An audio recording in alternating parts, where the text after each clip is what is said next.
یہ سب سے کوئی چوتھی بار تھا، اور وہ بھی ڈھیٹوں کی طرح ہر بار اپنے جسم کے التجا کو دھتکار کر پیچھے کر دیتی۔ اس کے پاس کھانے کا وقت نہیں تھا، کھانے کے بارے میں سوچنے کا بھی نہیں تھا، اور وہ یہی کر رہی تھی، وقت ضائع۔ اچانک خود پر غصے کا ایک بے قابو غبار اٹھتا محسوس ہوا تو اس کی گرفت سوٹ کیس کے ہینڈل پر مضبوط ہوئی۔ اس نے سر جھٹکا۔ ایک بار یہاں سے نکل جاؤں گی، کھا لے گی برگر کنگ، کوئن رخ سب۔ وہ دوبارہ منزل کی جانب بڑھنے کے لیے اس نے قدم اٹھائے ہی تھے کہ کسی احساس کے تحت وہ ٹھٹک کر سنبھلی تھی۔ گردن دائیں سے بائیں گھماتے اس نے اپنے عقب میں نگاہیں بچھائی تھیں۔ مسافرین، رش، شور، لاؤڈ سپیکر سے گونجتی اعلان کاروں کی آواز، جگہ جگہ رکھا لوگوں کا سامان، متحرک سیڑھیوں سے اوپر نیچے جاتے مسافرین، کھانے کی خوشبو، یہاں وہاں دوڑتے بچے، کوئی بھی اسے نہیں دیکھ رہا تھا۔ اس نے ایک بھاری سانس اندر اتارتے اپنا سر گرایا، عبائے کی آستین سے پیشانی پر چمکتا پسینہ صاف کیا۔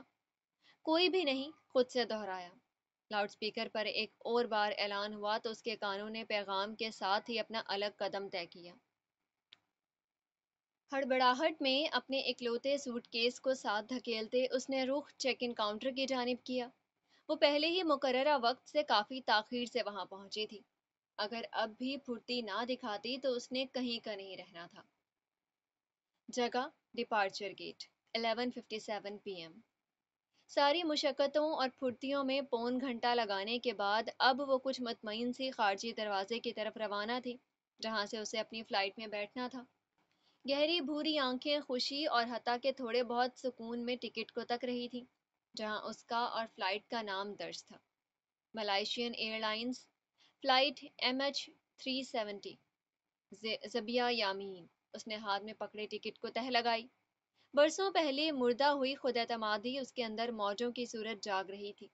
ایک عرصہ ہوا تھا اسے بھولے کہ اپنا کام کیسے کرتے ہیں، کیسے کسی اور کے نقش قدم ناپنے کے بجائے اپنے پتھر آپ ہٹاتے ہیں۔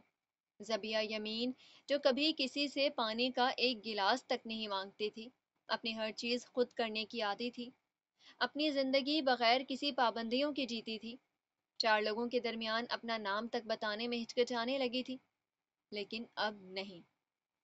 ایک ہفتہ پہلے بیتی رات کے بعد ماضی اور حال کے درمیان وہ خود لکیر کھینچ چکی تھی، اور زبیہ اپنا حال یا ماضی نہیں، وہ اپنا مستقبل تھی۔ وہ مستقبل جسے وہ اپنے ٹوٹے قلم اور خشک ہوئی سیاہی سے حرف بحرف زندگی دے گی، وہ مستقبل جسے وہ یہ فلائٹ لے کر یقینی بنائے گی۔ ہال میں پہنچ کر اس نے ایک خالی بینچ دیکھی تو فوراً سوٹ کیس کو ساتھ لگاتے وہیں ڈھہ گئی تھی۔ اب بورڈنگ کا انتظار تھا۔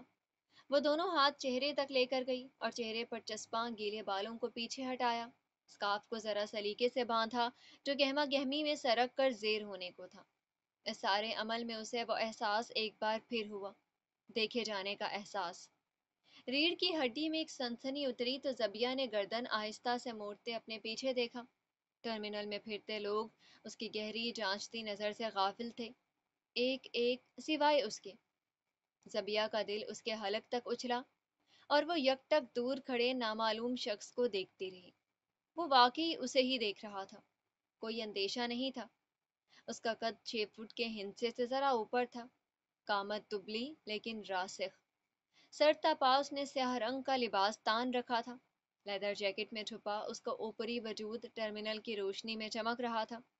وہ زبیہ کی نظروں سے ترچھا ہوا کھڑا تھا، برگر کنگ کے سٹال پر کوہنی ٹکائے۔ یہاں سے تو وہ اس کا چہرہ چاہ کر بھی نہیں دیکھ سکتی تھی، لیکن تعاقب کار نے پہلے ہی حفاظتی اقدامات کے تحت منہ ماسک سے چھپایا ہوا تھا، اور بال تھے یا نہیں اس کا اندازہ بھی کرنا مشکل تھا۔ سر پر بیس بال کیپ جو تھی۔ زبیہ نے جھٹکے کے ساتھ چہرہ موڑا، دل پھٹ کر باہر آنے کو تھا۔ اپنے سوٹ کیس کو قریب کھینچتے اس نے اپنے اندر ہی اندر آیت الکرسی کا ورد شروع کیا۔ اس کا اعمال نامہ اسے کیسے ڈسنے آئے گا یہ سوچ سوچ کر ہی وہ پچھلے ایک ہفتے کے عرصے میں خود کا آدھا دماغ ضائع کر چکی تھی۔ اگر اس کی موت کسی نقاب پوش تعاقب کار کے ہاتھوں ہونی تھی تو بہتر تھا کہ وہ خود کو آپ پولیس کے آگے کر دے۔ اسے تھوڑے فاصلے پر نشست چند مہینے کے بچے کو سینے سے لگائے ایک عورت گھونٹ بگھونٹ سنکوئک کی بوتل سے جوس پی رہی تھی۔ بال ڈھیلے پونی میں تھے اور بچہ نرم کمفرٹر میں لپٹا تھا۔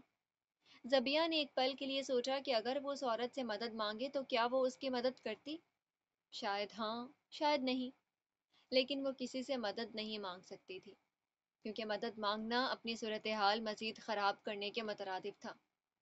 اس نے اس عورت کا چہرہ دیکھا تھا، کتنا سکون تھا وہاں۔ کیا وہ اس لیے تھا کیونکہ وہ ماں تھی؟ کیا زبیہ اسی لیے محروم رہی تھی اس امن سے کیونکہ وہ ماں نہیں بن پائی تھی؟ بھوری آنکھیں کسی خمار میں ڈوبتی گئیں، انگلیاں اس کی ہتھیلیوں کے اوپر دائرے کھینچتی گئیں۔ کوالالمپور ایئرپورٹ کی بھگدڑ میں اچانک ایک اور آواز شامل ہو گئی تھی۔ زبیہ نے دانت پیس کر اسے خود پر حاوی ہونے سے روکا، مگر وہ اس کے ضبط سے کہیں زیادہ قوی تھی۔ سنسان راہداریاں اس کے منظر میں ابھریں اور پھر ایک ساتھ کئی سارے رونے کی آوازیں۔ دودھ پیتے نوزائیدہ بچے سینے کے دم پر چیخ چیخ کر رو رہے تھے۔ اس کے دل میں چبھن اٹھی اور اس نے سوٹ کیس کے ہینڈل کو پکڑ کر قریب کھینچا، مگر وہ آنکھیں نہیں کھول پا رہی تھی۔ ہاں پرجوش تھی، ایسی کہ اس کی اپنی سانس روک دے۔ یکایک سفید دیواریں اس کی بصارت سے غائب ہو گئیں۔ ان کی جگہ ایک اور منظر واضح ہوا، دھندلا، ناکافی۔ اس کے کانوں میں پانی کے بہنے کی آواز آ رہی تھی، کپکپاتی انگلیاں، چڑھتی سانسیں۔ اس نے خود کو کسی دیوار کے ساتھ ٹکتے محسوس کیا، کوئی باہر دروازہ پیٹ رہا تھا۔ اس نے کراہ کر سر دیوار سے ٹکایا اور جب ہی اس کی نظر اپنے گرد بنتے سرخ تالاب پر بنی، اس کی ٹانگوں کے درمیان سے ڈھیروں خون رس رہا تھا۔ اس نے چیخنے کے لیے منہ کھولا ہی تھا کہ سب دھواں ہو گیا۔ وہ حال میں تھی، کوالالمپور ایئرپورٹ کے ٹرمینل 1 میں اپنی فلائٹ MH370 کے انتظار میں۔ اس نے بے ضابطہ سانسیں بحال کی، چہرے سے نمی پہنچی۔ جرم اور ناکامی کے بادل پھر سے اس کے اوپر سیاہ ہوئے۔ اپنی نظریں ہاتھوں تک گراتے اس نے زبان کی نوک سے ہونٹ تر کیے۔ آہ، وہ اب بھی سوجے ہوئے تھے، اور اس جلن کے ساتھ ہی اسے یاد آیا کہ قصور اس کا نہیں تھا، صرف اس کا نہیں تھا۔ خواتین و حضرات، یہ بیجنگ چین کے لیے ملائیشیا ایئر لائنز کی پرواز MH370 کی ابتدائی بورڈنگ کال ہے۔ ہم تمام مسافروں سے گزارش کرتے ہیں کہ وہ بورڈنگ کے لیے گیٹ C1 پر آ جائیں۔ جیسے ہی اعلان کار کے الفاظ اس کے کانوں میں پڑے، زبیہ تیزی سے اپنا سامان سمیٹتی کھڑی ہو گئی۔ وہ گیٹ پر پہنچی تو پہلے ہی ایک طویل قطار اس کے منتظر تھی۔ بورڈنگ پاس اور دیگر دستاویزات ہاتھوں میں سنبھالتی وہ تیز قدموں سے قطار میں شامل ہو گئی۔ جب اس نے ساری چیزوں کو ترتیب دے دی تو ایک پر اطمینان نگاہ سامنے ڈالی۔ اس کے آگے کم از کم 7 لوگ اور تھے۔ دانتوں کے بیچ ہونٹ کو دباتے اس نے سر یہاں وہاں گھمایا۔ صد شکر کالے سراپے میں ملبوس شخص اب کہیں نہیں تھا۔ لیکن ایک اور منظر اس کی سانس اٹکا گیا۔ زمین نے جیسے ہچکولے کھائے۔ گہرے نیلے کوٹ اور سفید بٹن شرٹ پر مشتمل وہ اپنے یونیفارم میں ملبوس تھا۔ بازو کے ساتھ ہی پائلٹ کی مخصوص ٹوپی بھی پھنسا رکھی تھی۔ اپنے ہم قدم ساتھی پائلٹ کی بات پر وہ مسکراتا ہوا سنتا جا رہا تھا۔ اس کے ہر قدم میں سلیقہ تھا، ہر لفظ میں مہارت۔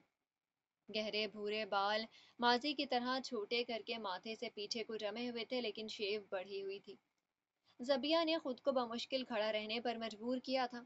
اس کے پیروں سے جان نکل رہی تھی، گھٹنے کمزور پڑ رہے تھے، لیکن وہ اسے دیکھے گئی۔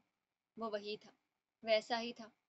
ہر مسکراہٹ کے ساتھ اس کے گال پر واضح ہوتا وہ آدھا چاند، ٹرمینل کی روشنیوں میں دمکتی اس کی ہلکی ہیزل آنکھیں، اور ہاتھ ہلا ہلا کر اپنا نقطہ منوانے کی عجیب عادت۔ زبیہ کو اپنی سانسیں رکتی محسوس ہوئیں۔ اس نے نظریں نیچے کرتے اپنی انگلیوں کو آپس میں مروڑا۔ ایئرپورٹ کی دیواریں اس کے اوپر تنگ ہو رہی تھی۔ وہ کہاں بھاگے، کہاں اپنا منہ چھپائے؟ پھر اچانک اس کے ذہن میں خیال آیا تو اس نے کمر اکڑائی۔ وہ کیوں بھاگے؟ اس نے کیا کیا تھا جو اتنا قبیح تھا؟ وہ کیوں منہ چھپائے؟ زبیہ نہیں تھی جو وعدے نہیں نبھا سکی تھی، وہ تھا۔ بھوری آنکھیں زمین سے اٹھاتے اس نے ایک مستحکم نگاہ سے اس کی طرف دیکھا تھا، اور اسی لمحے نیلے کوٹ میں ملبوس شخص نے بھی کسی احساس کے تحت اس کی جانب گردن موڑی تھی۔ ان کی آنکھیں ملی تو ساری روشنیاں مدھم پڑ گئیں، ساری آوازیں دم توڑ گئیں۔